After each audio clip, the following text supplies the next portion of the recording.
एक सीट ऐसी है जिसे मटिया बुर्ज के नाम से जाना जाता है।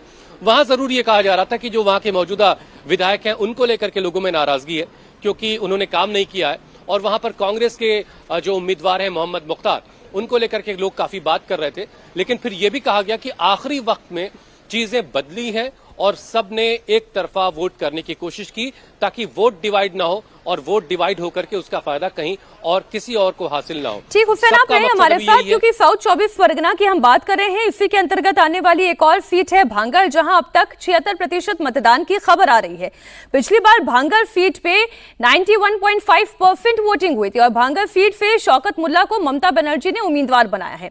टॉलीगंज सीट पर अब तक 75% मतदान हो गया है। पिछली बार टॉलीगंज सीट पर 78% से ज्यादा मतदान हुआ था। आप सोचें अभी भी 2.5 घंटे की वोटिंग और बाकी है। ये मतदान प्रतिशत कहां जाकर रुकेगा, इससे आप एक अंदाजा लगाएं। बासंती सीट पर बात करें, अब तक 72% वोटिंग हुई है। पिछली बार बासंती सीट पर 87.8% मतदान हुआ था। तो ये तो साउथ 24 परगना के वो इलाके हैं जहां पर बंपर वोटिंग हुई थी। लेकिन साउथ 24 परगना की ये बंपर वोटिंग क्या हिंदू मोहल्ले में भी उतनी ही बंपर वोटिंग के लिए हिंदू मतदाताओं को भी बाहर निकाल पाने में कामयाब हो पाई के? शुद्धशील घोष जी, क्या ये हो पाया है? क्या मुस्लिम, हम जानते हैं कम्युनिटी एक मुश्त टीएमसी को वोट देता है, क्या हिंदू वोट में कोई डिवाइड, कोई बिखराव दिखाई दे रहा है?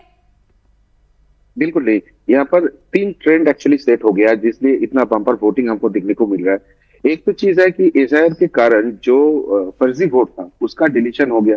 उसके बाद जो एडजुडिकेशन था जहां पर एक्चुअली ये रोहिंग्या बांग्लादेशी का नाम होता था, वो वाला पार्ट डिलीट हो गया, तो इसलिए वोटिंग परसेंटेज बहुत हाई दिख रहा है।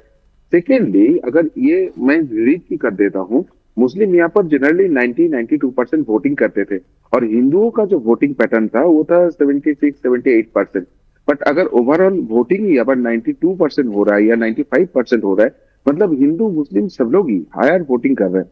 तो इसके लिए एक ट्रेंड तो सेट है कि हिंदुओं अभी समझ गया है कि भाई ये जो वोट है, ये जो इलेक्शन है, ये कोई आम इलेक्शन नहीं है, ये आर पार का इलेक्शन है।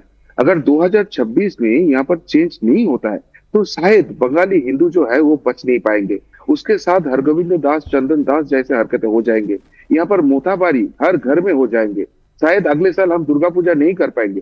तो ये जो डर है ये हिंदुओं के अंदर काम कर रहे हैं। ये जो घोषदा कह रहे हैं, ये मैंने एक रिएक्शन में सुना, और वो भवानीपुर की महिला मतदाता कह रही है, जिसे बीजेपी बहुत सर्कुलेट भी करी है, जिसे सुनकर मैं थोड़ी हैरान भी हुई। महिला मतदाता इतनी आक्रोशित है, इतने गुस्से में हुई, कह रही है कि गला दबा के अल्लाहू अकबर करना ठीक है, लेकिन अगर जय श्री राम बोल देंगे तो क्या ये गुनाह हो जाएगा?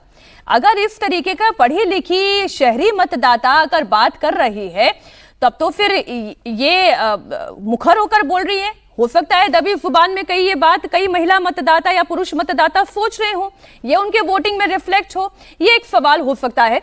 नॉर्थ 24 परगना की पानीहाटी सीट की मैं बात बता दूं, यहां पर काफी देर तक वोटिंग रोकनी पड़ी। इस सीट से RG Kar medical college rape murder case की पीड़िता की मां रत्ना देवनाथ बीजेपी प्रत्याशी हैं।